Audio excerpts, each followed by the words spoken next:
ఈ భూమి యందు ఉండేటటువంటి జీవులకు పరమమైనటువంటి దైవము, సాక్షాత్ అయినటువంటి దైవము, ప్రతిదినము మనం చూసుకునేటటువంటి దైవము. ఏ దైవము లేకపోతే మనం ఉండడం అనేటటువంటిది సాధ్యము కాదు. ఆ దైవాన్ని సూర్యుడు అనే పేరుతో, ఆదిత్యుడు అనే పేరుతో పిలుస్తారు. ఆదిత్యుడు అనేటటువంటి ఆయన ద్వారానే సమస్త లోకాల పుడక. ఆనియందే శ్రీమన్నారాయణ ఉంటాడు, ఆనియందే బ్రహ్మ ఉంటాడు, ఆనియందే రుద్రుడు ఉంటాడు, సమస్త దేవతలు ఉంటారు. అక్కడి నుంచే పుడుతూ వస్తూ ఉంటాడు. ఈ సూర్యుడు, మన సూర్యునికి సంబంధించినటువంటి కథ మన ముందు ఒక పూట తిరుగుతాం. అధ్యాయం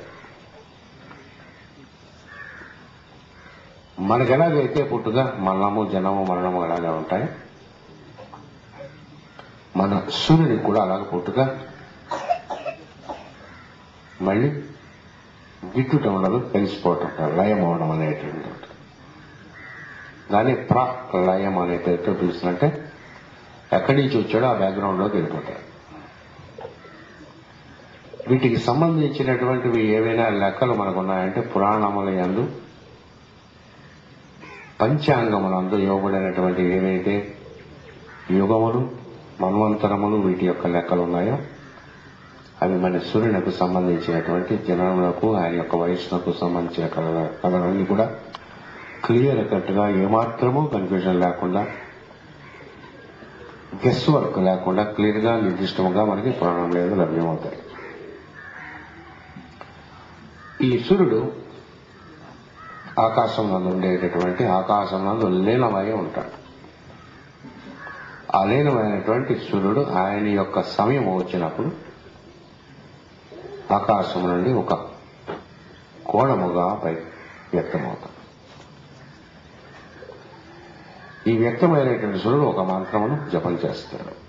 ఈ మంత్రాన్ని మనకి శ్రీకృష్ణుడు అర్థమయ్యేటట్టుగా మం విభస్వతే యోగం ప్రోక్తవాన్ అహం అవ్యయం, అహం అవ్యయం అనేటువంటి మంత్రమును జపం చేస్తాడు. నేను అవ్యయుడు, అయాం దటయాం అనేటువంటి మంత్రము జపం చేస్తాడు. సోహమస్మి, అహమస్మి, బ్రహ్మహమస్మి.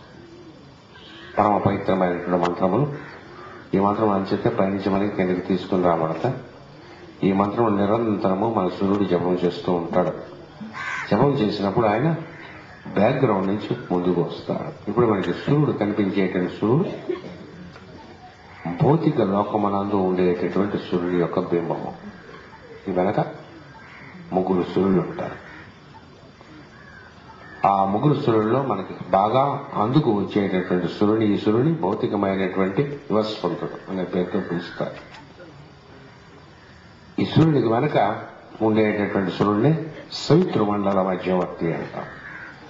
రోజు చేసేటువంటి పూజలో చేత్ సదా సవితృ మండల మధ్యవర్తి అనేటువంటి పేరుతో పిలుస్తాం. సవితృ అనేటటువంటి పదం మనకు ఇంగ్లీష్లో కానీ అర్థం చెప్పుకోవాలంటే ద వన్ హూ డెలివర్స్. తల్లి గర్భం నుంచి శిశువు ఎలాగైతే వస్తుందో, డెలివరీ ఎలాగే అవుతుందో, ఈ లయమైనటువంటి ఆకాశం నుండి పైకి వచ్చేటటువంటి సూర్యుని పైకి తీసుకొచ్చేటటువంటి ఈ లోకములను పైకి తీసుకొచ్చేటటువంటి శక్తి ఏదైతే ఉంటుందో దాన్ని సవితృ మండల మధ్యవర్తి అయినటువంటి సూర్యుడిగా రాస్తారు. ఎవరైతే సవితృ అనేటువంటి, సావిత్రి అనేటువంటి మంత్రం జపం చేస్తారో, ఎవరైతే ఆ మంత్రము జపం చేసి దాని యందు సిద్ధి పొందినటువంటి వారికి లోకముల యందు ఇంతవరకు ఏం జరుగుతుంది, ఏం జరగబోతున్నది భూత భవిష్యత్ వర్తమానముల యొక్క దృష్టి వస్తుంది. ఇది గాయత్రి మంత్రంలో పార్ట్ మాత్రమే. రేపు గాయత్రి మంత్రం పిల్లలకు ఉపదేశం చేస్తాం మనం. దాని వెనక గాయత్రి స్వరూపుడైనటువంటి 24 అక్షరముల ఛందస్సుతో కలిగినటువంటి సూర్యుడు ఉంటాడు. ఆ సూర్యుడికి పరా దేవత అనే పేరుతో కానీ, పరమాత్మ అనేటువంటి పేరుతో కానీ చెప్పబడినటువంటి ఇంకొక సూర్యుడు ఉంటాడు. సూర్యుడు 3 లోకములలో కిందకి దిగి వస్తాడు. ఆయన యొక్క ఫార్ములానే మన యందు కూడా ఉంటాయి. So above, as above so below, as above so below, యథా పూర్వం ఒక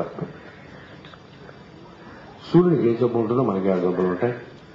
సూర్యుడు ఎలాగ ఉంటాడు అలాగే ఉంటాడు. మానవుడు కూడా భౌతికమైనటువంటి లోకములలో కనిపించేటటువంటి మానవుడు ఏం చేతని చెప్తానంటే, భౌతికమైనటువంటి మానవుడికి సూర్యునికి సంబంధించినటువంటి కరస్పాండెన్స్ మనకి చేసుకోకపోతే పైన అర్థం కాదు. కాబట్టి భౌతికమైనటువంటి శరీరం మనకు తెలుసు. అంటే గిచ్చితే నొప్పి పెడుతుంది, ఆకలి వేస్తూ ఉంటుంది, దాహం వేస్తూ ఉంటుంది. ఎక్కువ కాలం దాంట్లోనే మనం ఉంటాం. కాబట్టి ముందు అర్థం ముందు చూసుకుంటే నాకు చాలా ఆనందంగా ఉన్నదని అనిపిస్తూ ఉంటుంది. దానికి రంగులు వేసుకోవటం, దీంతోనే సగం జీవితం వ్యర్థమైపోయినటువంటి వాళ్ళు ఉంటారు. జుట్టుకి రంగు వేసుకుని అంతకన్నా మంచి సాధన ఉన్నదనేటువంటి దానికంటే రంగు వేసుకునే సాధనలో జీవితాన్ని అంతా ఏం చేసేవాళ్ళు. భౌతిక శరీరం అని అంత వ్యామోహం ఉంటుంది. అంటే భౌతిక వాళ్ళు భౌతిక లోకంలో పనిచేసేటువంటి వారు, భౌతిక లోకంలో ఉండేటటువంటి వారు. ఈ భౌతిక లోకంలో ఉండేటటువంటి మనకు బాగా తెలుస్తుంది. దీని ఎందే ఇరుక్కుపోయి ఉండేటటువంటి వారిని ఆసురీ సంపత్తి కలిగినటువంటి వారు. అంటే సురలకు కానిటువంటి మార్గము ఆసురి మార్గం అంటారు. సురలు అంటే దేవత. ఇక్కడి నుంచి మనకి అప్పుడప్పుడు కోపం వచ్చినప్పుడు, ఒళ్ళు మండినప్పుడు, కామక్రోధములు కలిగినప్పుడు మన వశంలో మనం లేకుండా ఉండే శరీరం మనలో ఉంటుంది. అంటే హైయర్ ప్లేస్ నేను తీసుకెళ్ళడం మనకు అర్థమవుతుంది. మనకు తెలిసినటువంటి లోకము కానీ తెలియనటువంటి లోకంలో కొన్ని ఉన్నాయని మనకు అర్థమవుతుంది. ఆ లోకములను సూక్ష్మ లోకములనే పేరుతో ప్రస్తుతానికి పిలుద్దాం. వాటిని వివరముగా మనం చెప్పుకుంటాం. 14 లోకములు ఉంటాయి మన చుట్టూ. 3-4 లోకాల కంటే ఈ జన్మకేం తెలియదు పరమ గురువుల యొక్క ఆశీర్వచనం లేకపోతే. ఈ సూక్ష్మ లోకముల యందు ఉండేటటువంటిది ఏం చేస్తుంది, భౌతిక లోకంలోకి తీసుకొస్తూ ఉంటాం. ముందు సూక్ష్మ లోకములో ఒకటి ఉంటుంది, తర్వాత భౌతిక లోకంలోకి తీసుకొస్తాం. ఈ భౌతిక లోకము సూక్ష్మ లోకంలోంచి తీసుకురాగలిగేటువంటి దానికి ఒక పుణ్యం ఉంటుంది. సంకల్పం అనేటువంటి శక్తితో మనం చెప్పుకోవచ్చు. దానిని విల్ అనే పేరుతో మనం దాన్ని పిలుచుకోవచ్చు. ఇది పుటాలనేటటువంటి దాన్ని గాయత్రి అనే పేరుతో మనం పిలుచుకోవచ్చు. ఇక్కడ మనం ఈరోజు ఇక్కడ ఎందుకు కూర్చున్నాం, నేను ఎందుకు కూర్చోలేదు, మొన్న ఎందుకు కూర్చోలేదు, నీ చేతుల్లో ఉందా? తప్పనిసరిగా ఉన్నది. మరి ఉంటే ఎందుకు కూర్చోలేదు? నీ చేతిలో ఉందా? ఇక్కడ ఎంతమంది మనుషులు ఈ రోజు ఈ పూట ఇక్కడ ఎందుకు కూర్చోవాలి అనేటువంటి దాని నిర్దేశం అయిందా అవలేదా ఇష్టం. ఆ జంక్షన్ పాయింట్ అని గాయత్రి పేరు పిలుస్తాం. ఈ పని ఇప్పుడే ఎందుకు చేస్తాం?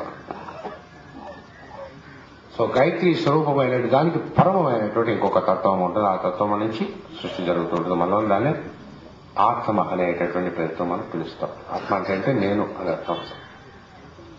ఈ నేను నుంచి సమస్తము పుడతాయి, మనస్సు పుడుతుంది, ఇంద్రియుడు పుడతాయి. ఇది వివరంగా మనం మళ్ళీ చెప్పుకుంటాం. ప్రత్యేకమైన కథ ఉన్నది. ఇలాగే సూర్యుడు కూడా ముందు ఆయన పుట్టేటప్పుడు సూక్ష్మ శరీరము తీసుకుని ఆయన స్థూల శరీరములకు తీసుకుని వస్తాడు. వచ్చిన తర్వాత మొట్టమొదటిగా నేనున్నానని జపం చేస్తాడు. అహం అవ్యయం, అయాం దట్టయా. దానిని నేను ఆత్మస్వరూపుడను అనేటటువంటి దాన్ని ధ్యానం చేస్తాడు. మనం అల్టిమేట్ గా మనం ధ్యానమునకు మెట్లు ఎక్కుతుండేటప్పుడు మనకి మొట్టమొదటిగా నేను ఆత్మను అని అంటాం. తర్వాత ఏమిటి ఊరకనే సరదాగా మంత్రం జపం చేస్తాం. తర్వాత ఆత్మగా పరిణితి చెందుతాం. దానికి కావాల్సినటువంటి దానికి 7 రకములైనటువంటి ఇనిషియేషన్స్ ఉంటాయి. ఇనిషియేషన్స్ మనం చెప్పుకుంటాం ఈ వారంలో, ఈ 3 రోజుల్లో.